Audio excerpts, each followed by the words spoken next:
Assalamualaikum warahmatullahi wabarakatuh. My name is Pruden Anyarinda from English Literature 19A.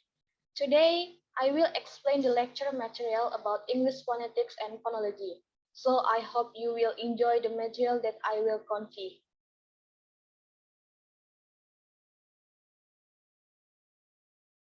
Point of material: phonological feature, phonotactic rules, prosodic and suprasegmental, and the last phonological rules.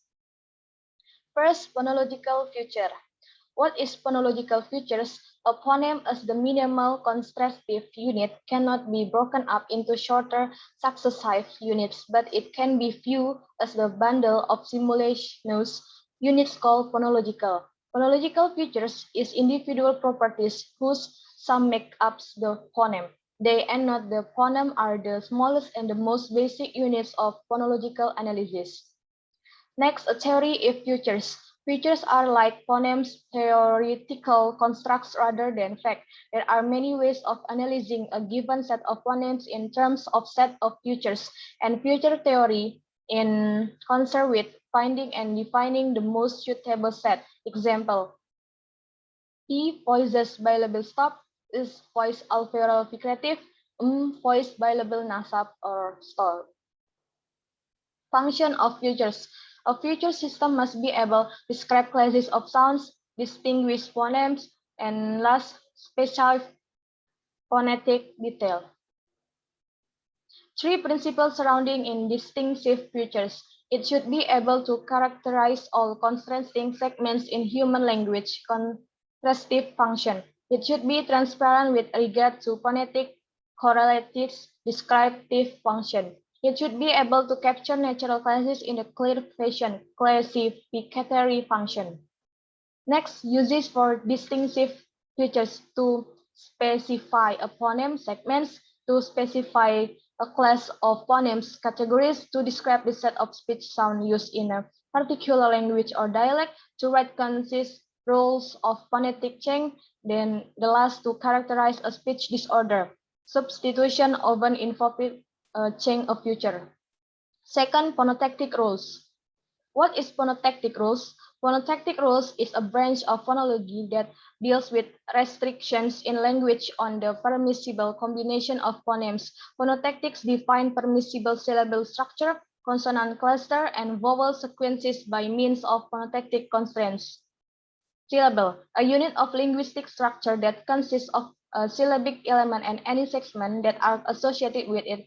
First, syllables don't serve any meaning signaling function in language. They exist only to make speech easier for the brain to process. And the last, a word consists of at least one syllable.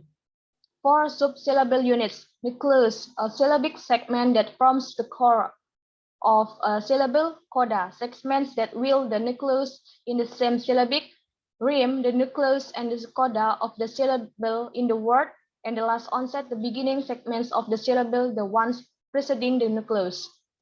Part of phonotactic rules: onset, initial segment of the syllable; optional, nucleus, central segment of a syllable; obligatory; and the last, coda, closing segment of a syllable; optional. Third, prosodic and suprasegmental phonology. What is prosodic and suprasegmental phonology? Features are not limited to single sounds, but often extend over syllables, words, or phrases. Prosodic is concerned with those elements of speech that are not individual phonetic segments, vowel and consonant, but are properties of syllables and larger units of speech, including linguistic functions such as intonation, stress, and rhythm.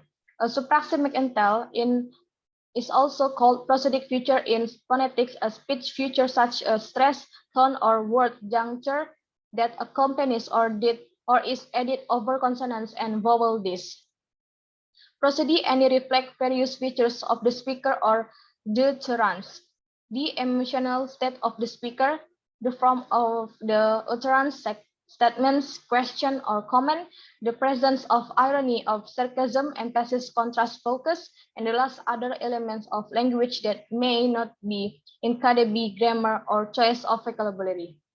Suprasegmental. The term suprasegmental was invented to refer to aspects of sound such intonation that did not seem to be properties of individual segments, the vowel consonants of which speech encompass. The term has tended to be used predominantly by American writers and much British works has preferred. And the last, phonological rules. What is phonological rules? Phonological rules are not part of communication through language, whether spoken or written, and knowing what they are and why they exist can help us better understand our word. Understanding phonological rules is considered an important aspect in teaching English in working with people who have speech problems. The idea behind phonological rules, generative phonologists who have worked extensively with phonological rules work on the basic assumption that every speaker has a mental lexion full of abstract entries of phonological forms in his or her head.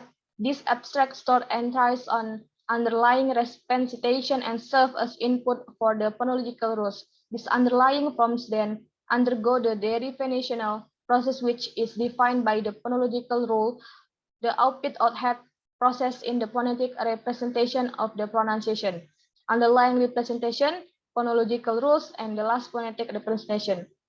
Types of phonological rules. First, assimilation states that assimilation refers to adaptive modification of the segment in the chain of segments by the neighboring segment. Second, dissimilation. This type of the rule is often seen among people speaking a language that is not their native language where the sound contrast may be difficult. So the rule is applied for ease of production and perception. And the last, deletion. When a sound such a stressless syllable or weak consonant is not pronounced. For example, most American English speakers do not pronounce the D on in handbag, N in condom, K in no. Okay, guys, that's all from me about the material. Thank you for watching. I'm sorry and see you guys.